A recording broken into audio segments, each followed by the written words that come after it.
In this video, you'll see how to automatically connect the insights from your Bluesky account into Google Sheets. Let's go.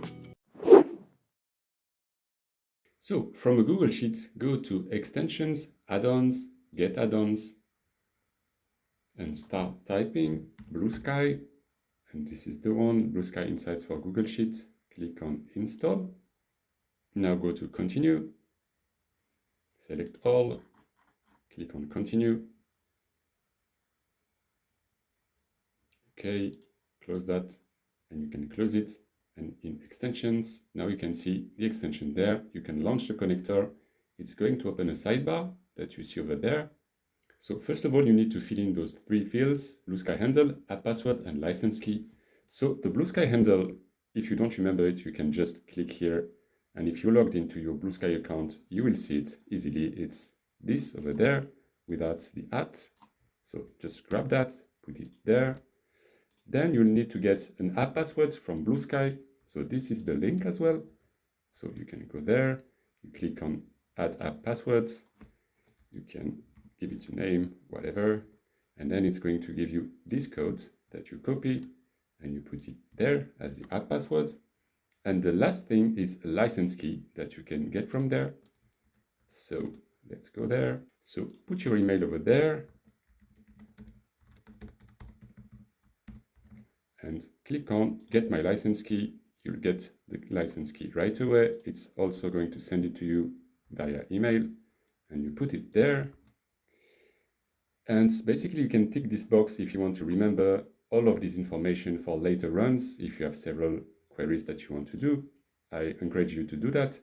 And now we can go to fetching between all the dimensions and metrics that we can get from Bluesky Insights.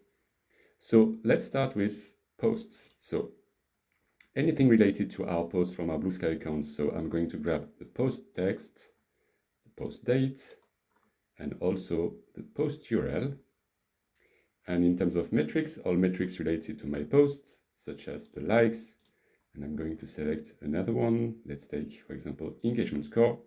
So let's go with those two metrics. So now we have to select the date range, meaning the posts that were made during this period. So I'm going to leave it to, let's go to this year. And then we have a bunch of options. For example, if we want to name our report, if we want to order our results by the different metrics that we've selected, or if you want to sort it, if you want to have a limit, if you want to hide the header row. We also have different filters that we can use based on the metrics. Once again, if you want just to select posts that have a number of likes superior to something, this is something we can do from the filters.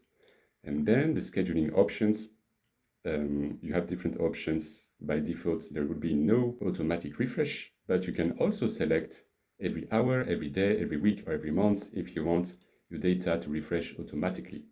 You can also select what should happen when the data is fetched, whether it should replace the original data, add it below the existing one, or update the existing and add the new one. So I'm not going to do any refresh for now. I'm just going to fetch the data and we'll see what's happening. It is starting, validating the credentials, and it's going to create this new tab over there containing the query.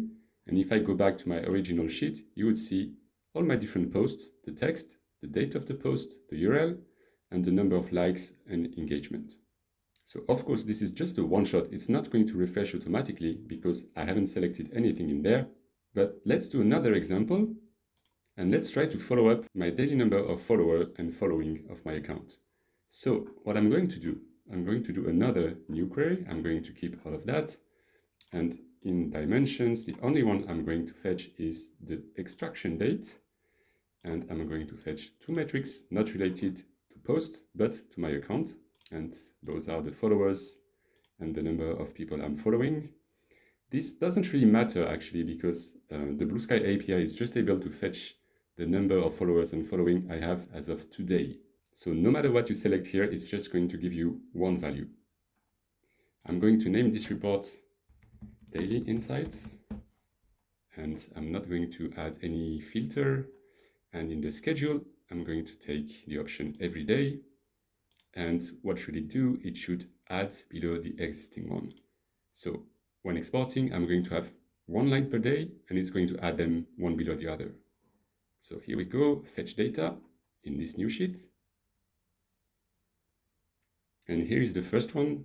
As of today, I have 35 followers and I'm following 11 people. So tomorrow you'll see a new line over there, and it's going to continue day after day. So last thing I need to show you is this tab over there to edit the queries, which is very useful, especially if you want to edit your scheduled queries. And it's going to load all the 2 queries that I've just done. And as you see, I have my daily insights query over there. I can click on it. So I have several options. I can run it now. Let's do that to show you just what it's going to do. So it should add another line over there. There you see it, another line right below the first one. So still the same number of followers and following. But let's go back to that. So I can, of course, edit it if somehow I realize that I want something else in my daily queries, and I can add more to that. So over there, I can find again all the different dimensions and metrics, all the different options that we had previously seen in this new query tab. So that's how you can easily and automatically connect your Bluesky Insights into Google Sheets. Now, if you're also interested in connecting it automatically to Looker Studio, check out this video. We made a connector for